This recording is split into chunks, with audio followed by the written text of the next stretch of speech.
Bidadari, chapter 194, ngelunjak. Tepat aku sedang mendongak dan pas depan hidungku itu bolongan gasnya. Ais, berasa ada angin neraka ke wajahku, kurang ajar. Aida mau meledak, meminta pertanggungjawaban atas pencemaran pada paru-parunya. Tapi, mungkin ini teguran Tuhan supaya aku tidak macam-macam. Dan ini untuk menghukum otakku yang berpikir seperti orang bodoh. Terima kasih Tuhan, kesadaranku kembali karena aroma. Reko berdehem dan membuat Aida tak melanjutkan apa yang ada di benaknya. Lega ya Pak. Di saat Reko meringis karena tak enak hati, Aida yang memang menutupi apa yang ada di dalam hatinya pun menimpali dengan santai. Tidak perlu malu Pak. Kalau dikerokin karena angin duduk itu memang harus buang angin. Dan kadang tidak terdengar suaranya. Tapi baunya itu seperti telur busuk, pasti tercium. Dan itu kenikmatan dari dikerokin. Meskipun penderitaan dan cobaan setinggi langit ketujuh buat yang rokin, hati mana bisa berbohong? Ya itulah kejujuran di sanubari Aida. Turbu, kamu menyindirku bukan? Bukan Pak, berdasarkan pengalaman, adik saya Lingga juga kalau dikerokin sama seperti itu menyebalkannya. Dan kadang-kadang saya suka mencubit pinggangnya, karena dia buang angin tidak bilang-bilang dulu. Prot, prot, prot, prot, prot. Sudah diam, kenapa harus ditirukan bunyinya? Ya biar Bapak tahu ada yang bunyi, ada yang silent kill. Kayaknya nggak perlu aku lanjutin, serem lirikannya. Kata-kata Aida di saat Reko sudah memalingkan wajahnya kepadanya. Tentu saja dia bisa melihat Aida mendongak cengar-cengir. Aku tadi ingin mengingatkanmu, tapi itu sudah keburu keluar duluan. Dan kamu ngomel aja sampai aku nggak bisa konsen. Bukan aku mau mengerjaimu dan mempermalukan diriku sendiri. Reko memang ingin menahannya dulu, tapi sudah tidak bisa dan keluar lepas begitu saja. Lagi pula bukanlah resiko kalau ditahan nanti malah tidak bisa keluar lagi. Maaf deh Pak, habis aku gemes banget loh Pak. Lihat deh di kaca tuh. Masa Bapak nggak bisa lihat? Kelihatan loh itu semuanya merah. Bapak nih masuk angin ke dalon. Masa sih Bapak nggak bisa gitu ngatur jadwal makannya? Ya sebenarnya harusnya bisa. Dan aku memang sudah sering merasakan perutku seperti sakit, tapi tidak pernah sampai seperti ini. Kata-kata yang ditahan dalam lubuk hati Reiko. Dia memang kalau sudah mengejar target itu suka lupa waktu. Apalagi memang tidak ada orang yang mengingatkannya, yang benar-benar didengar dan ditakuti olehnya. Jadi saja Reiko keasikan dan dia menganggap remeh masalah kesehatan ini. Jadwal kerja yang di luar batas waktu membuat dirinya juga semakin tidak mempedulikan kesehatannya. Seperti yang dibilang oleh Aida, memang badannya agak sedikit kurusan. Sudah pasti Reko kelelahan. Habis aku benar-benar memikirkan modal. Kalau tidak selesai kerjaanku di Abu Dhabi, tidak mungkin kakek akan memberikanku uangnya. Dan bagaimana dengan rencana tender yang diburu Bi? Bayangkan bagaimana Reko memang benar-benar mengutamakan orang yang dicintainya. Dia melakukan apapun yang diperlukan oleh wanita itu sampai membuat kondisi tubuhnya ringkih. Bukan sekali saya kerokin orang kayak gini terus tiba-tiba angin keluar, Pak. Aida tadi baru menyelesaikan mengerik di bagian kiri, dan sekarang dia mengerik di bagian bukit sebelah kanan sambil dia bicara.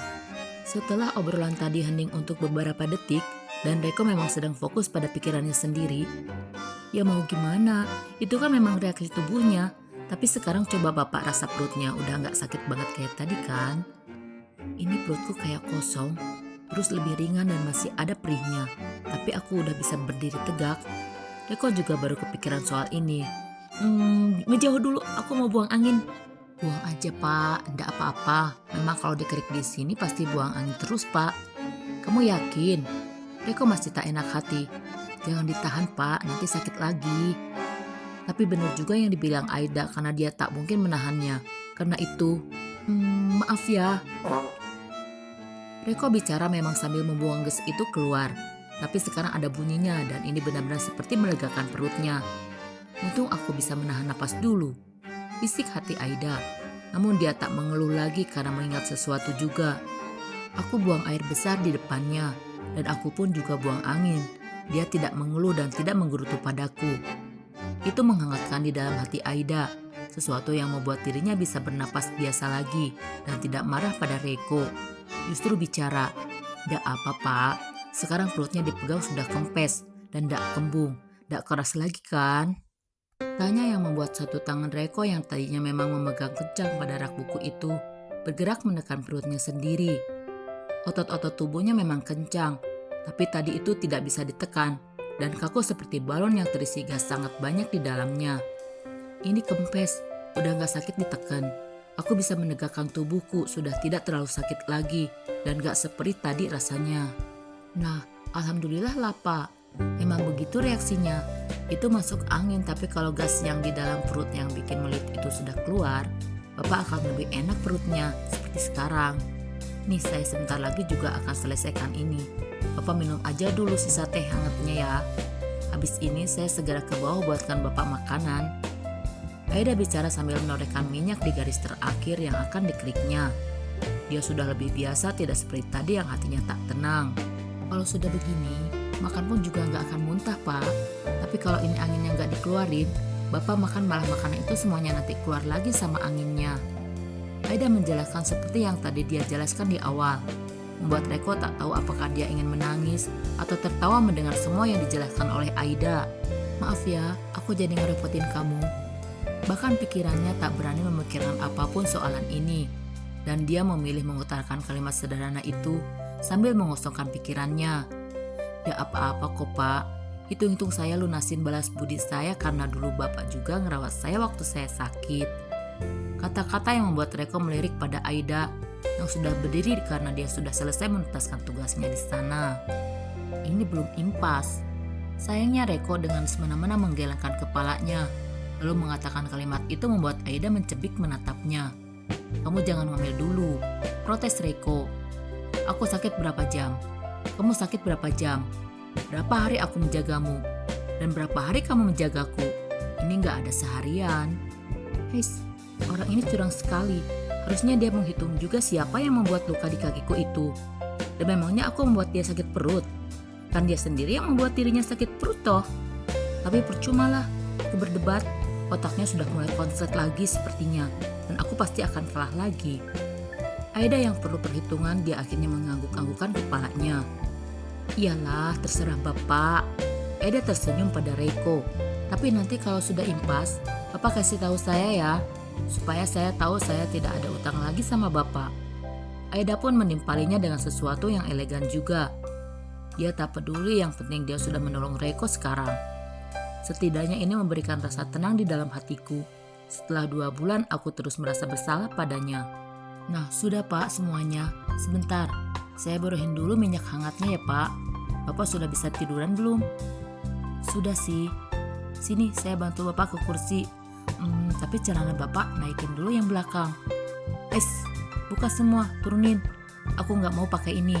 Ambilin cepetan kimono di ruanganku, ada di rak bajuku. Celana dalam ini aku pakai dari kemarin. Aku nggak mau, buka semua. Sebelum Aida menyelesaikan ucapannya, sudah terpotong lagi oleh Reiko. Lah, tapi Aida menggelengkan kepalanya menolak sambil ingin membela dirinya. Dengar, kalau aku pakai celana ini, keketatan, sakit perutku. Cepat lepaskan, aku tidak bisa jongkok sekarang. Pak, yang lepaskan, katamu juga yang ketat-ketat harus dilonggarin kan tadi? Dia mau dipukul kan ya? Soalnya setahuku kalau sudah angin keluar, perutnya agak lega. Masa dia masih belum bisa jongkok sih? Terus aku harus melihat dia polosan gitu? Kenapa malah diam dan menatapku begitu? Cepat ambilkan di ruanganku sana. Lihat-lihat, orang ini kalau sudah sembuh jadi garang lagi seperti kacang lupa kulitnya. Protes hati Aida. Di rak bajuku, bukan bathrobe. Tak perlu ambil apa-apa lagi, cuma kimonoku. Aku juga tidak mau masuk ke dalam kamarnya. Dan setelah 2 bulan aku merasa mataku tidak ternodai dengan semua pikiranku. Ketika masuk ke dalam ruangan itu, sekarang aku harus masuk ke sana. Tempat yang sangat tidak ingin aku datangi di dalam rumah ini. Kesal sebenarnya Aida, tapi kan orang yang ada di depannya sedang sakit. Dan dia lihat sendiri tadi kalau Reiko tak enak badan. Tambah lagi punggungnya juga Aida sendiri yang mengerik dan merah-merah kehitaman semua. Sebentar Pak. Akhirnya terpaksa Aida jalan ke sana dan mengambil apa yang diminta Reiko. Napasku seperti tercekat kalau masuk ke dalam kamar ini dan mulutku tidak terlalu bagus. Aida buru-buru mengambil sesuatu yang dibutuhkan Reiko dan berusaha untuk keluar secepat mungkin. Kalau bukan karena rasa bersalahku padanya, maka sekarang aku akan mengomel padanya habis-habisan. Itu sih rencana dalam hati Aida, tapi kalau kenyataannya seperti itu, apa mungkin dia berani marah pada Reko yang sakit? Entahlah. Tapi sepertinya dia memang masih kesakitan, buktinya dia belum kemana-mana dan masih memegang perutnya. Saat Aida masuk ke dalam ruang kerja Reko, tangan kiri Reko masih di perutnya. Dia itu berdiri di posisinya dan menaruh kepalanya bersandar di lengannya yang menempel pada rak buku. "Ini Pak, jangan dekat dulu," ujar Reko dan